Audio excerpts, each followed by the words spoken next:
આજના પવિત્ર દિવસની ભેટને માટે જીવંત ઈશ્વરનો આભાર માનીએ છીએ. ડિસેમ્બર માસના ત્રીજા રવિદિને પ્રભુ તેનું ભજન કરવા માટે પ્રભુના ઘરમાં લઈ આવ્યા, પ્રભુના વચનો પ્રાપ્ત કરવા માટે લઈ આવ્યા. પ્રભુનો આપણે આભાર માનીએ છીએ. પુષ્કળ ઠંડી છે અને મારી સામે ઘડિયાળ છે, 11:05 કમ છે અને તેથી કરીને હું વિચારી રહ્યો હતો કે હું કેટલું બોલીશ. નાતાલના દિવસો છે, અઘરું છે નહીં?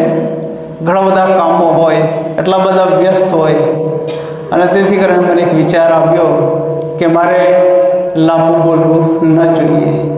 આવા સમયે આપણે પ્રાર્થનામાં જોડાઈ પ્રાર્થના કરીએ. પ્રભુ, તમારા વચન માટે અમે ખૂબ આભાર માનીએ છીએ, કેમ કે તમે અમારી સાથે વાતચીત કરો છો અને એ વાતચીતનો આનંદ, અહેસાસ તમે અમને આપો છો. હૃદય, મનની જે ઈચ્છા અને માંગણીઓ તમારી સમક્ષ અમે મૂકીએ, પ્રભુ તમે પૂરી કરો છો. એવા વિશ્વાસુ પ્રભુ, આજે આ સમયે તમારા વચન દ્વારા ફરી એકવાર અમારી સાથે તમે બોલો, અમે સાંભળીએ એવું થવા દો. ચર્ચ કમ્પાઉન્ડમાં અને જ્યાં સુધી જે અવાજ પહોંચે, જે કાનો સાંભળે તેઓને પવિત્ર ઈશ્વર તમે સાંભળતા કાન આપો અને ગ્રહણ કરતું હૃદય પ્રભુ તમે પૂરું પાડજો. મુજબ પાત્રને પણ તમારા વધસ્તંભની આડમાં રાખો, મારા અશુદ્ધ હોઠને સ્પર્શ કરો અને યોગ્ય શબ્દો પ્રભુ તમે પૂરા પાડો. ઈસુ અમારા પ્રભુના નામમાં અમારી પ્રાર્થના સાંભળી સ્વીકાર કરો. આમેન. ફરી આ સમયે આપ સર્વને આજના રવિદિનની ખૂબ ખૂબ શુભેચ્છા, પ્રેમી સલામ. એ સાથે નાતાલની જે તૈયારીઓ તમે કરો છો એને માટે પણ ખૂબ ખૂબ શુભેચ્છા પાઠવું છું. 3 શાસ્ત્ર ભાગો આપણે વાંચ્યા, યશાયા 7:10-17 અને પત્રના વાંચનમાં ફિલિપીઓને પત્ર 2 અધ્યાય 1-11 કલમ અને સુવાર્તામાંથી માથી 1:18-25. અને આ જે વચનો છે એને કેન્દ્રમાં રાખીને આપણે પ્રભુના વચનોમાંથી કેટલીક બાબતો આજે જોવાના છે. નાતાલ એમ કહીએ છીએ ત્યારે આપણા મનમાં કેવા પ્રકારની લાગણી, કેવા પ્રકારનો ભાવ ઊભો થાય છે? નાતાલ એમ કહીએ છીએ ત્યારે આપણા મનમાં એમ કે મારે મારા ઘરનું કામ કરવાનું છે, સાફસૂફ કરવાનું છે, મારા ઘરનું, અમારા કુટુંબનું શોપિંગ કરવાનું છે. ઘણા બધા મિત્રો આવશે, એમને માટે એમને શું આપીશ? અને આવી ઘણી બધી બાબતો નાતાલને લઈને આપણી સામે આવે છે અને આપણે કરીએ છીએ. પ્રભુનો આભાર માનીએ છીએ કે આનંદી નાતાલનું પર્વ ઈશ્વર આપણને આપી રહ્યા છે. એ પર્વમાં આપણે પ્રવેશ પામી રહ્યા છે. આજે 15 તારીખ, 25 તારીખે 10 દિવસ જેટલો સમય છે અને નાતાલની ભક્તિ સભામાં આપણે ભાગીદાર બનીશું. એ આનંદ અને આશીર્વાદ આપણે પ્રાપ્ત કરીશું. જો બાઇબલ તરફ આપણે દૃષ્ટિ કરીએ તો નાતાલને માટે ઘણી બધી બાબતો છે, ઘણી બધી બાબતોનો, વ્યક્તિઓનો ઉલ્લેખ આપણને જોવા મળે છે. જો આપણે નાતાલ એમ કહીએ છીએ ત્યારે નાતાલના ઘણા બધા પાત્રો આપણને મળે છે. એમાં ખાસ કરીને જે પાત્રો છે એ યુસુફ અને મરિયમ, કે જેઓ ખાસ પ્રકારની મુશ્કેલીમાંથી પસાર થયા. પ્રભુ ઈસુ ખ્રિસ્ત કે જે રાજાઓના રાજા અને પ્રભુના પ્રભુ આ જગતમાં તેમના કુટુંબમાં સ્થાન લઈ રહ્યા હતા, જન્મ લઈ રહ્યા હતા, તે અગાઉ યુસુફની સાથે અને મરિયમની સાથે ઈશ્વરે એના દૂત મારફતે કેવા પ્રકારનો વાર્તાલાપ કર્યો અને એ વાર્તાલાપના અંતે એ બંનેનો કેવો અભિગમ અથવા પ્રતિસાદ રહ્યો એ બાબત તરફ કેટલીક વાતો આપણે જોવાના છે. પરંતુ જો માથી સંબંધી આપણે વિચાર કરીએ છીએ ત્યારે મરિયમ સંબંધી બહુ ઊંડાણમાં વિવરણ નથી, પણ યુસુફને ટાંકવામાં આવ્યા છે. જ્યારે લૂક તરફ આપણે જઈએ છીએ ત્યારે ત્યાં મરિયમને ટાંકવામાં આવી છે. અને વિશેષ કરીને લૂકની સુવાર્તા 1લો અધ્યાય 26મા વચનથી 55મા વચનનો જે ઉલ્લેખ છે એ શાસ્ત્ર ભાગની અંદર જે ઉલ્લેખ છે એ ઉલ્લેખ માથીમાં આપણને જોવા મળતો નથી. એ સાથે સાથે માથી 18થી 25માં જે ઉલ્લેખ છે એ ઉલ્લેખ લૂકમાં જોવા મળતો નથી. પરંતુ બંને સુવાર્તિકો પોતપોતાની રીતે પ્રભુ ઈસુ ખ્રિસ્તના જે માતા પિતા યુસુફ અને મરિયમને પ્રભુ ઈસુ ખ્રિસ્ત જન્મ લે તે અગાઉ ખાસ રીતે રજૂ કરે છે. અને જો માથી સુવાર્તિક સંબંધી આપણે વિચાર કરીએ તો 1લો અધ્યાય, 2જો અધ્યાય, 3જો અધ્યાય અને 4થો અધ્યાય અને ત્યાર પછી છેલ્લો એટલે 28મો અધ્યાય. શરૂઆતમાં 4 અધ્યાય અને છેલ્લો 28મો અધ્યાય નાની કલમો છે અને 3જો અધ્યાય એમાં કેવળ 17 કલમો છે. અને એમ જો માથી સુવાર્તિકની જે ઘણી બધી અજોડતાઓ આ પુસ્તકમાં મૂકવામાં આવી છે, સુવાર્તા મૂકવામાં આવી છે, એમાંની એક આ છે. એની સાથે સાથે માથી સુવાર્તિક સંબંધી આપણે જોઈએ છીએ ત્યારે ભલે નાના અધ્યાય છે પણ 28 અધ્યાય લખે છે કે જે નવા કરારની અંદર પ્રેરિતોના કૃત્યોમાં 28 અધ્યાય છે. એ સિવાય બીજું કોઈ પુસ્તક નથી કે 28 અધ્યાયનું હોય. ઇવન જૂના કરાર તરફ તમે જાઓ ત્યાં કદાચ હશે છેક 150 જેટલા ચેપ્ટર પુસ્તકો અધ્યાયો સુધી, પરંતુ 28 અધ્યાયનું એ અંકવાળું કોઈ પુસ્તક તમને જોવા મળશે નહીં. એ ખાસ જોડતા માથી સુવાર્તિક તરફથી જોવા મળે છે. એની સાથે સાથે એમ કહી શકાય કે માથી સુવાર્તિક એ તો આકાશના રાજ્ય સંબંધીની જે વાતો છે એને એડ્રેસ કરે છે અને વિશેષ કરીને જે યહૂદી લોકો છે એમને કેન્દ્રમાં રાખીને આ સુવાર્તા લખે છે. પરંતુ લૂક સુવાર્તિક એ ત્યાં દેવનું રાજ્ય શબ્દ મૂકે છે અને એ વાત, એ સુવાર્તા અથવા એ નાતાલ એ બધા લોકોને માટે છે એમ જણાવે છે. લૂક સુવાર્તિક તરફ આપણે જ્યારે અભ્યાસ કરીએ છીએ ત્યારે 1લો જ અધ્યાય 80 કલમનો છે. 1લો જ અધ્યાય 80 જે લૂકની સુવાર્તાનો સૌથી મોટો અધ્યાય છે એમ નહીં, પરંતુ નવા કરારનો પણ સૌથી મોટો અધ્યાય લૂક 1લો અધ્યાય છે. જો આખા બાઇબલની વાત કરવામાં આવે તો ગીત શાસ્ત્રના 150 ગીતોને બાદ કરતાં બીજા નંબરે લૂક સુવાર્તિક 1લો અધ્યાય 80 કલમો રોકે છે. જો આમ આપણે ગીત શાસ્ત્ર તરફ દૃષ્ટિ કરીએ 176 જેટલી કલમો ગીત શાસ્ત્ર 119માં આપણને જોવા મળે છે અને 176 કલમની અંદર જે જુદા જુદા હિબ્રુ આલ્ફાબેટ ત્યાં મૂકવામાં આવ્યા છે, આલેફ, બેત, દિમેથ વગેરે વગેરે વગેરે છેક છેલ્લે સુધી. અને એ હિબ્રુ આલ્ફાબેટને એડ્રેસ કરીને જુદા જુદા વચનો ગીતશાસ્ત્ર 119માં રજૂ કરવામાં આવ્યા. 176 જેટલી કલમો આપણને ત્યાં જોવા મળે છે. પરંતુ સીધા જો આપણે અભ્યાસ કરીએ ત્યારે લૂક સુવાર્તિક 80 કલમનો ઉપયોગ કરે છે અને સૌથી વધારે એ ભાગ રોકે છે. આ એક ખાસ ઘણી બધી અજોડતામાંની એક ખાસ અજોડતા આપણને જોવા મળે છે. જૂના કરારના 39 અને નવા કરારના 27 એમ 66 પુસ્તકોનો આપણે અભ્યાસ કરી છે ત્યારે વિશેષ કરીને ગણના 24:17, યશાયા 7:14 એ સાથે યશાયા 8 અને 9 તરફ જઈએ ત્યાં પણ પ્રભુ ઈસુ ખ્રિસ્તના જન્મની કેટલીક ઝાંખી અને વાતો આપણને મળે છે કે જે પ્રભુ ઈસુ ખ્રિસ્ત આ જગતમાં આવ્યા તે અગાઉ 700 વર્ષ પહેલાં પ્રબોધકના મુખ દ્વારા કહી દેવામાં આવી હતી. અને સમયની સંપૂર્ણતાએ પ્રભુ ઈસુ ખ્રિસ્ત જેમ ફિલિપ્પીઓને પત્ર લખતો પાઉલનો ઉદ્દેશ છે તે પ્રમાણે પ્રભુ ઈસુ ખ્રિસ્ત માણસો મધ્યે માણસના કાળમાં પ્રગટ થઈને પોતાને ખાલી કર્યો. અને એ વાત સાચી છે કે આપણા પ્રભુ ઈસુ ખ્રિસ્ત આ જગતમાં આવ્યા, પોતાને ખાલી કર્યા. પોતાનું જે દેવત્વ હતું એણે એક અર્થમાં બાજુ પર મૂક્યું. સંપૂર્ણ માનવ બન્યા, 100% ગોડ અને 100% એ હ્યુમન બિંગ એટલે કે માનવી પણ બન્યા હતા. અને ઈશ્વર માણસો મધ્ય આવીને પોતાને ખાલી કર્યું. અને જો આપણે યુસુફ અને મરિયમ સંબંધી વિચાર કરીએ ત્યારે તેમના સમયની એ નાતાલ પૂર્વેની પૂર્વ ભૂમિકા કેવી હતી એ સંબંધી આપણે વિચાર કરીએ.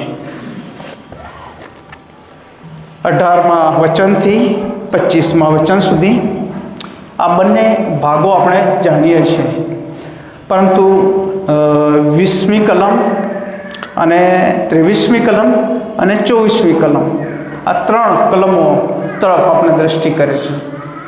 યુસુફ એમ કહીએ છીએ ત્યારે બાઇબલ તરફ દ્રષ્ટિ કરીએ છીએ ત્યારે લગભગ 13 જેટલા યુસુફ બાઇબલમાંથી આપણને મળી આવે છે. અને જે ઉત્પત્તિ 37થી 50 એ જુવાન યુસુફ કે જે સંઘર્ષ, પરીક્ષણો, મુશ્કેલીઓ પાર કરતા જે હાઇટ, જે ઊંચાઈ મેળવે છે, અને ઘણા બધાને માટે અને વિશેષ કરીને એના પિતા યાકૂબના જે દીકરાઓ હતા તેમના અને એમના બાળકોના માટે યુસુફ આશીષનું કારણ બની જાય છે. 70 જેટલા ફરજંદોને એ દુકાળગ્રસ્ત પરિસ્થિતિમાં ગોશેનમાં લઈ આવે છે, મિસરમાં લઈ આવે છે, અને ત્યાર પછી ત્યાં તેઓ વૃદ્ધિ પામે છે. એ જૂના કરારનો યુસુફ. પણ નવા કરારના યુસુફ એટલે કે જેની સાથે એટલે કે મરિયમની સાથે સગાઈ થઈ હતી એ યુસુફ એ તો ગાલિલના નાઝરેતનો હતો. અને ગાલિલનું નાઝરેત એમ કહે છે ત્યારે યરુશલેમથી દક્ષિણમાં 5 માઇલ એ આવેલું હતું એક નાનું બેથલેહેમ ગામ કે જ્યાં ઈસુ પ્રભુ જન્મ્યા. એ સાથે સાથે આપણે એમ પણ જોઈ શકીએ છીએ કે નાનકડું નાઝરેત કે જ્યાં યુસુફનો ઉછેર થયો, મોટો થયો, અને પ્રભુ ઈસુ ખ્રિસ્તનો પણ ત્યાં જ ઉછેર કરવામાં આવ્યો હતો. અને નાઝરેતમાંથી જ્યારે યુસુફ આવતા હતા ત્યારે એમનો મૂળે વ્યવસાય, ધંધો એ કાર્પેન્ટરનો, સુથારી કામનો હતો, અને વ્યવસાય સાથે તેઓ જોડાયેલા હતા. અને એમ કહેવામાં આવે છે કે યુસુફ અને તેમનું કુટુંબ બહુ નામાંકિત નહોતું, સામાન્ય હતું. એમ કહી શકાય કે તેઓ ગરીબ હશે. જો યુસુફ અને મરિયમની પ્રભુ ઈસુ ખ્રિસ્ત જન્મ લે છે, નામ નોંધણી માટે જાય છે, ત્યાર પછીની જે પરિસ્થિતિ ઊભી થાય એનો જ્યારે આપણે અભ્યાસ કરીએ છીએ એના પરથી આપણને ખ્યાલ આવે કે યુસુફ અને તેમનું કુટુંબ એ સામાન્ય હતું. એટલું બધું પ્રચલિત, ધનિક કે નામાંકિત નહોતું. પણ એક વાત યુસુફમાં ચોક્કસ હતી કે ખૂબ જ તે પ્રામાણિક હતો, ખૂબ જ નીતિમાન એવો તે માણસ હતો, અને દેવનું ભય રાખનાર એવો આ યુસુફ હતો. અને આ નાઝરેતના યુસુફની સાથે દેવના દૂતે વાત કરી. અને વચન 18 એમ કહે છે કે ઈસુ ખ્રિસ્તનો જન્મ આ પ્રમાણે થયો એટલે તેની મા મરિયમનો વેશાળ યુસુફ જોડે થયા પછી તેઓનો મિલાપ થયા અગાઉ પવિત્ર આત્માથી તે ગર્ભવતી થયેલી જણાઈ. અને તેનો પતિ યુસુફ જે નીતિમાન માણસ હતો તેણે તેનું ઘડી રીતે અપમાન કરવા ન ચાહતા તેને ગુપ્ત રીતે મૂકી દેવાનું ધાર્યું. યુસુફે જોયું કે જેની સાથે સગાઈ થઈ હતી, એની જે મંગેતર હતી એ તો શું કહેવાય કે ગર્ભવતી થયેલી જણાય.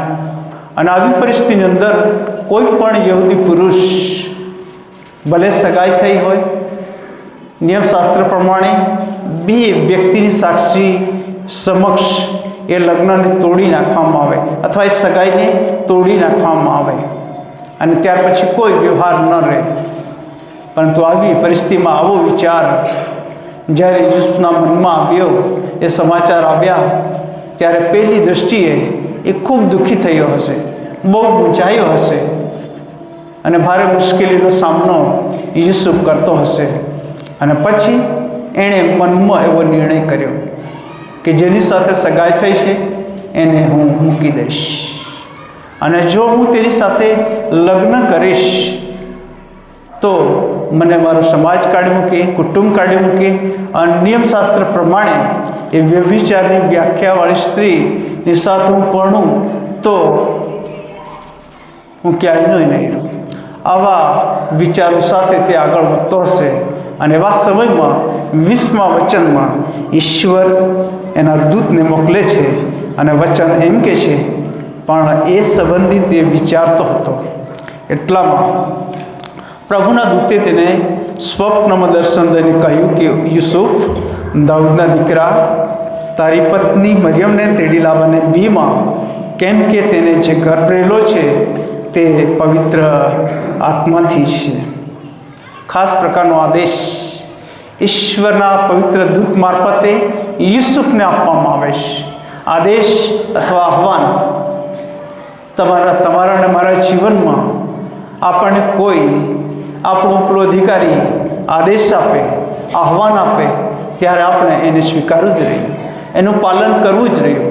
અને આ તો યુસુફ એ નીતિમાન માણસ હતો અને ઈશ્વરનો ભય રાખનારો હતો. અને ઈશ્વરનો પવિત્ર દૂતની મારફતે જ્યારે આદેશ આપવામાં આવે છે, તારી પત્ની મરિયમને તેડી લાવવાને માટે તું ગભરાઈશ નહીં, તું બીશ નહીં.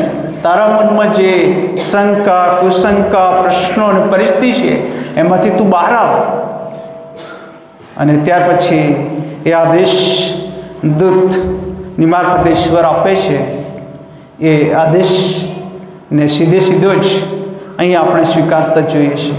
જો બાઇબલ તરફ આપણે દૃષ્ટિ કરીએ છીએ ત્યારે ઘણા બધા વ્યક્તિઓને પાત્રો ભારે મુશ્કેલીમાંથી આવી પડે, ઈશ્વર આદેશ આપે, એમાંથી બહાર નીકળે. ઉત્પત્તિ 35નો આપણે વિચાર કરીએ.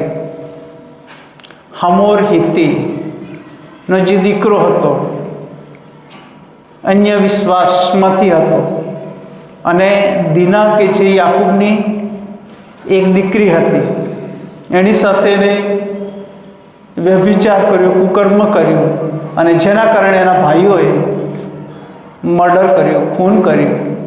અને આવી પરિસ્થિતિની અંદર યાકૂબને એમ થયું કે હવે હું અહીંયા વસી જાઉં, રહી જાઉં, બધું સારું છે.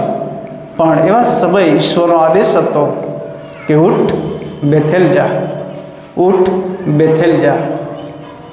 અને ઈશ્વરનો જે આદેશ છે, આદેશ યાકૂબ સ્વીકારે છે, અને જ્યાંથી તે આવ્યો હતો ત્યાં તે પરત જાય છે.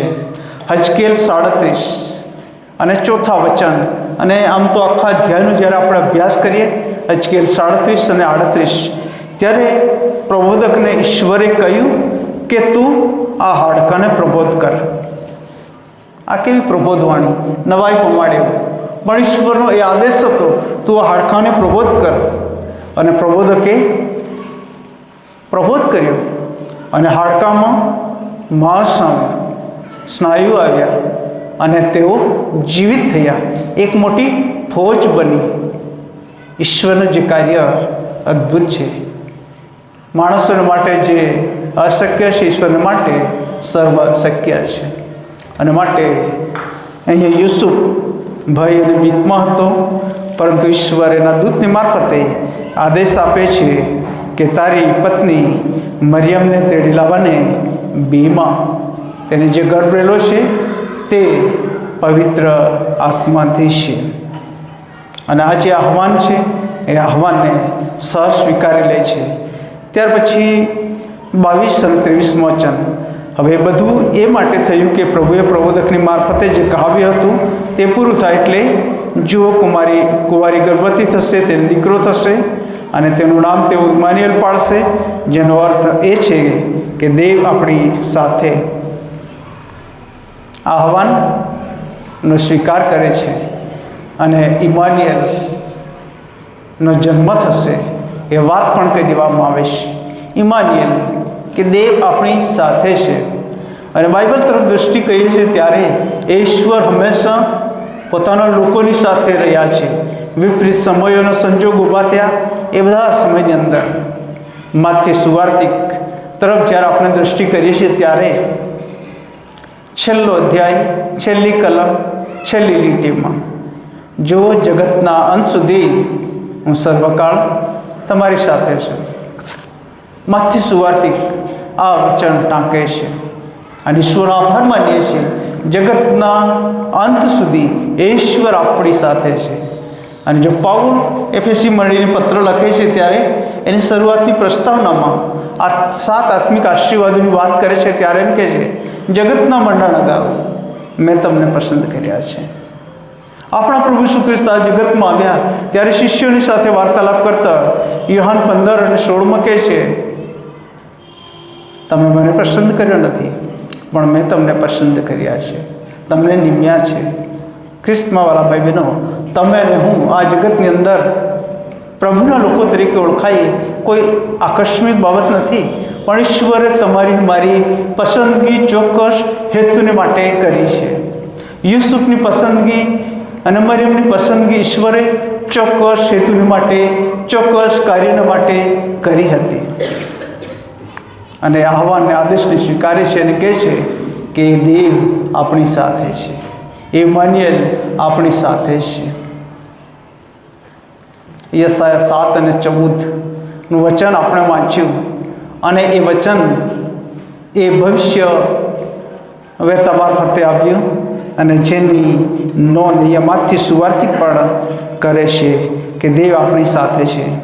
24મું વચન કહે છે, ત્યારે યુસુફે ઊંઘમાંથી ઉઠીને જેમ પ્રભુના દૂતે તેને આજ્ઞા આપી હતી તેમ કર્યું, એટલે તે પોતાની પત્નીને તેડી લાવ્યો. બહુ મોટી વાત.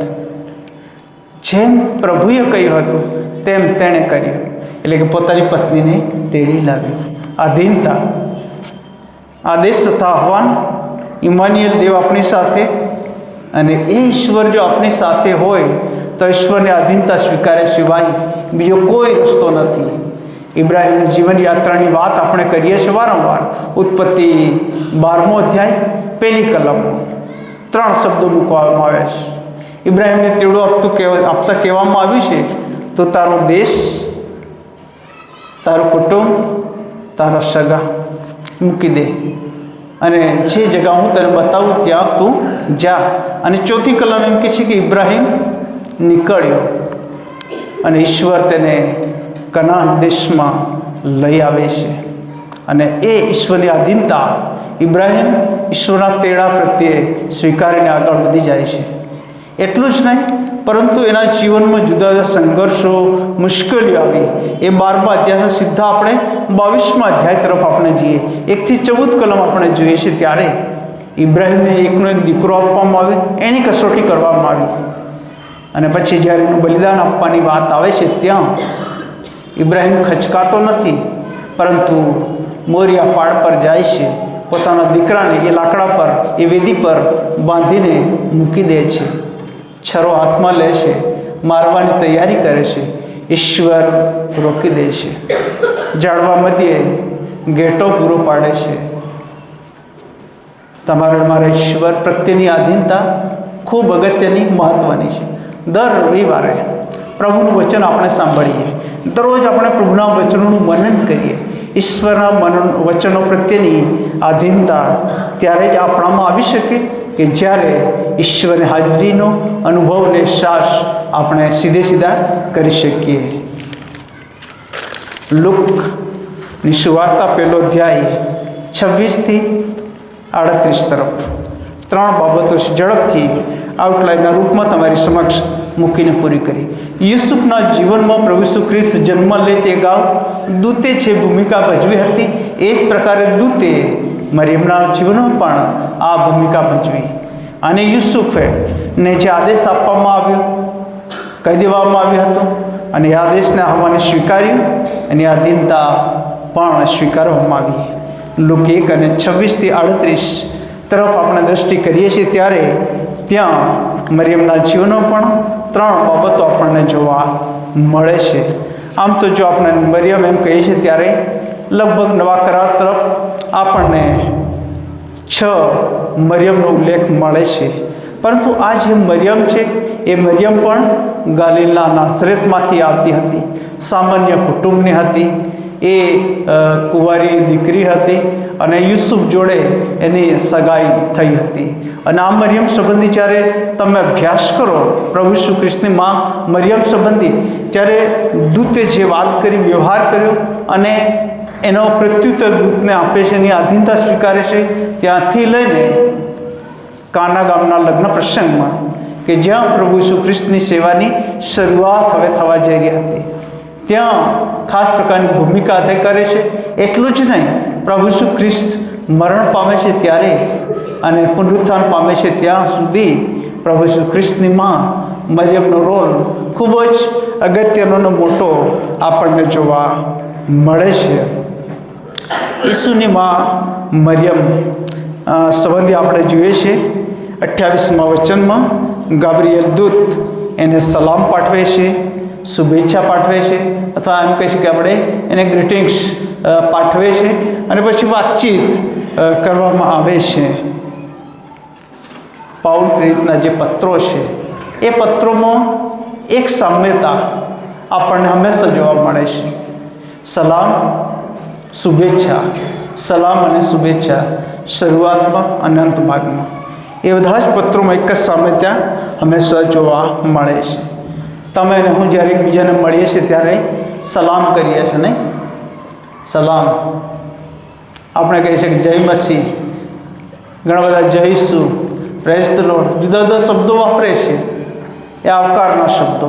સલામ એ સાલોમ પરથી ઉતરી આવેલો શબ્દ છે અને જ્યારે આપણે એકબીજાને મળીએ, હસ્તધૂનન કરીએ છીએ ત્યારે એમ કહીએ છીએ તમને શાંતિ થાવ, અને સામેવાળી વ્યક્તિ પણ કહે છે તમને પણ શાંતિ થાવ. સલામ એ શાંતિનો સંદેશો છે. અને જ્યારે પ્રભુનો દૂત ગાબ્રિએલ મરિયમની પાસે આવે છે ત્યારે આ વાત કહે છે. 26મી કલમ લૂક 1:26, 6 મહિને ગાબ્રિએલ દૂતને નાસરત નામે ગાલિલના એક શહેરમાં એક કુમારિકાની પાસે દેવ તરફથી મોકલવામાં આવ્યો. એ સલામ લઈને, શુભેચ્છા લઈને, અને ત્યાર પછી 28મું વચન એમ કહે છે, દૂતે તેની પાસે આવીને કહ્યું, હે કૃપા પામેલી, સુખી રે, પ્રભુ તારી સાથે છે. હે કૃપા પામેલી, સુખી રે, પ્રભુ તારી સાથે છે.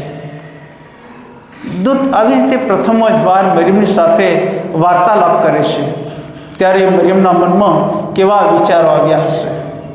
ગભરાઈ હશે, ભયભીત થઈ હશે. એ પહેલાં યુસુફ પણ ગભરાયો હતો, ભયભીત થયો હતો અને માનવી વિચારો અને વલણોમાં ફસાઈને પોતે ખોટો એક નિર્ણય કરવા જઈ રહ્યો હતો, પણ ઈશ્વરના પવિત્ર દૂતે તેને રોક્યો. અને અહીંયા મરિયમ ને સલામ, શુભેચ્છા પાઠવતા દૂત એમ કહેશે કે તું સુખી રહે, પ્રભુ તારી સાથે છે. ઇમાન્યુએલ, ઈશ્વર એ તારી સાથે છે. અને 30મું વચન એમ કે છે, દૂતે તેને કહ્યું, હે મરિયમ બીમાં, કેમ કે તું દેવથી કૃપા પામી છે. ઈશ્વરની જે કૃપા છે એ કૃપા મારા પર, આપણ સર્વ પર વહેવડાવવામાં આવેલી છે. એ કૃપાના અનુભવમાં આપણે રોજે રોજ પસાર થઈએ છીએ. એ કૃપાની યોગ્ય મરિયમ નહોતી અને આપણે પણ નહોતા, પણ એ કૃપા ઈશ્વર તરફથી વહેતી કરવામાં આવે છે. ગ્રેસ, કૃપા. જો આપણે બાઇબલ તરફ દૃષ્ટિ કરીએ ત્યારે યોહાન 1:17, બીજી ઘણી બધી કલમો પણ આ એક વચન તમારી આગળ મૂકીશ. એમ લખવામાં આવ્યું છે કે નિયમશાસ્ત્ર મૂસાની મારફતે આપવામાં આવ્યું છે, પણ કૃપા તથા સત્યતા પ્રભુ ઈસુ ખ્રિસ્તની મારફતે આવી છે. અને વાત સાચી, એ કૃપા એ કોઈ વ્યક્તિની મારફતે નહીં, પ્રભુ ઈસુ ખ્રિસ્તની મારફતે આવી છે. અને મરિયમ પર એ કૃપા જાહેર કરવામાં આવી અને કહેવામાં એ કૃપા પામેલી, સુખી રહે. અને ત્યાર પછી આ 30મા વચનમાં પણ આપણને જોવા મળે છે કે મરિયમ બીમાં તો દેવથી કૃપા પામીશ. કૃપા સંબંધી જ્યારે આપણે દ્રષ્ટિ કરીએ છીએ ત્યારે પાઉલ પ્રેરિત એફએસી 2 અને 8 કહે છે, તમે કૃપાથી વિશ્વાસ દ્વારા તારણ પામ્યા છો. એ તમારાથી નથી, રખેને કોઈ અભિમાન કરે. ઈશ્વરની કૃપા દ્વારા આપણે પ્રભુની પાસે આવ્યા છે. મંડળીના ઇતિહાસમાં ઘણા બધા સુધારકો ઊભા થયા અને કૃપા સંબંધી ઘણી બધી વાતો એમણે કહી. એમાં આપણે જોઈએ છીએ માર્ટિન લ્યુથરની વાત, જ્હોન કાલ્વિનની વાત, જ્હોન હસની વાત. અને જ્હોન કાલ્વિન એમ કહે છે કે ઈશ્વરની જે કૃપા છે એ કૃપા એટલી બધી મોટી છે કે ઈશ્વર પોતે સામે ચાલીને આપણી પાસે આવે છે. અને વાત સાચી, સ્વર્ગમાંથી એ ઈશ્વર આ જગત પર આપણી મધ્યે સામે ચાલીને આવ્યા છે અને કૃપા દેખાડી છે. અને કૃપાનો અનુભવ તમે ને હું આવ્યા. મરિયમ આવી, એ કૃપા પામેલી તો સુખી રહે. ત્રીજી અને છેલ્લી વાત, 38મા વચનમાં એવું લખવામાં આવ્યું છે, મરિયમે તેને કહ્યું, એટલે કે દૂતને કહ્યું, જો હું પ્રભુની દાસી છું, તારા કહ્યા પ્રમાણે મને થાવ. આધીનતા. યુસુફની ઈશ્વરના દૂત મારફતે આવેલી જે વાણી વચન એના પ્રત્યે આધીનતા યુસુફને હતી, એમ જ મરિયમની પણ ગભરાઈ હતી એ સલામ અને શુભેચ્છાને લઈને. પણ પછી જે વાસ્તવિક વાત કરવામાં આવી એ વિશ્વાસ સાથે યહૂદી કોઈ છોકરી તરીકે આવી રીતે હિંમત કરવી ઘણું બધું કઠિન છે, અઘરું છે.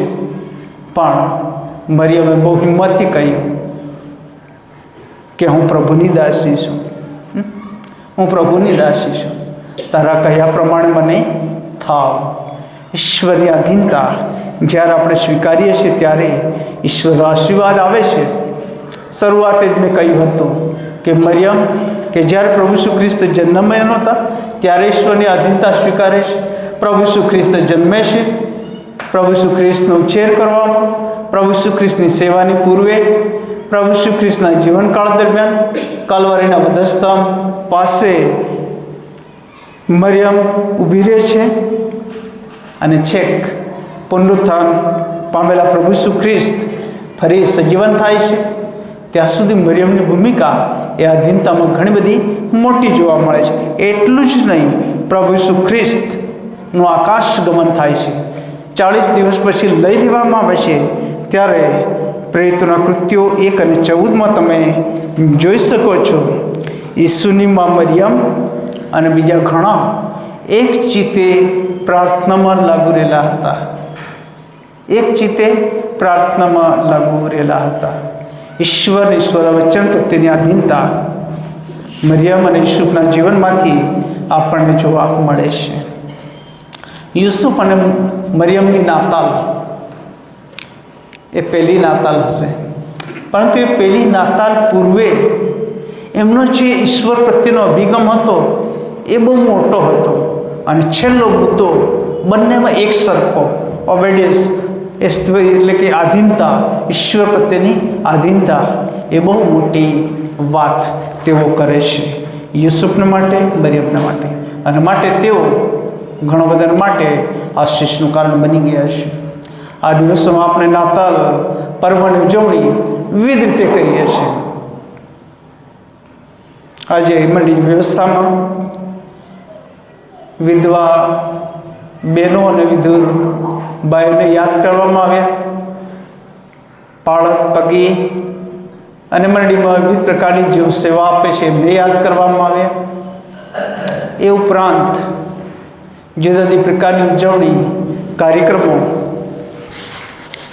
અને ઘણું બધું બીજું આપણે કરીએ છીએ. અને વિશ્વની મંડળીઓ પણ નાતાલ વિવિધ રીતે ઉજવે છે. આવા સમયમાં આપણે ઈશ્વરની હાજરીનો અહેસાસ આપણે કરીએ અને આધીનતામાં આગળ વધીએ અને બીજાઓને પણ આપણે ભાગીદાર બનાવીએ. ઈશ્વર આપણે સર્વને તેની આશીષ આપે. ભજન સંગ્રહમાંથી ગીત નંબર 495માં આપણે જોડાઈશું. ઈસુ જે બાળનો તારણહાર. એ અગાઉ આવો આ સમય ટૂંકી પ્રાર્થના કરીએ. પવિત્ર પ્રભુ, તમારો આભાર માનીએ છીએ. આ જગતમાં તમે કુંવારી મરિયમના ઉદરે જન્મ્યા તે અગાઉ મરિયમ અને યુસુફની સાથે પવિત્ર દૂતની મારફતે તમે બોલ્યા, વાત કરી અને પ્રભુ તમારા આદેશને માન આપ્યું, સ્વીકાર કરવામાં આવ્યો. તમારી કૃપાના અનુભવમાં તમે તેઓને લાવ્યા અને બંને તમારી આધીનતા સ્વીકારી. યુસુફના માટે કહેવામાં આવ્યું કે જેમ તેને કહેવામાં આવ્યું હતું તેમ તેણે કર્યું, એટલે કે તે પોતાની પત્ની મરિયમને તેડી લાવ્યો. મરિયમને માટે કહેવામાં આવ્યું, હું પ્રભુની દાસી છું, તારા કયા પ્રમાણે મને થાવ. પવિત્ર ઈશ્વરા નાતાલ એ આધનતા, આનંદ અને ઉત્સાહની નાતાલ બને અને દિશામાં અમારું જીવન, અમારા કુટુંબનું જીવન અને અમારા સંપર્કમાં જેઓ આવે બધાને માટે આ નાતાલ આનંદિત, આધીનતાવાળી બને એવું તમે થવા દો. ઈશ્વર અમારા પ્રભુના નામમાં અમારી પ્રાર્થના સાંભળી સ્વીકાર કરો. આમેન. ભજન સંગ્રહમાંથી 455 નંબરના ગીતમાં આપણે જોડાઈશું અને ગીત દરમિયાન જીવનની સાથે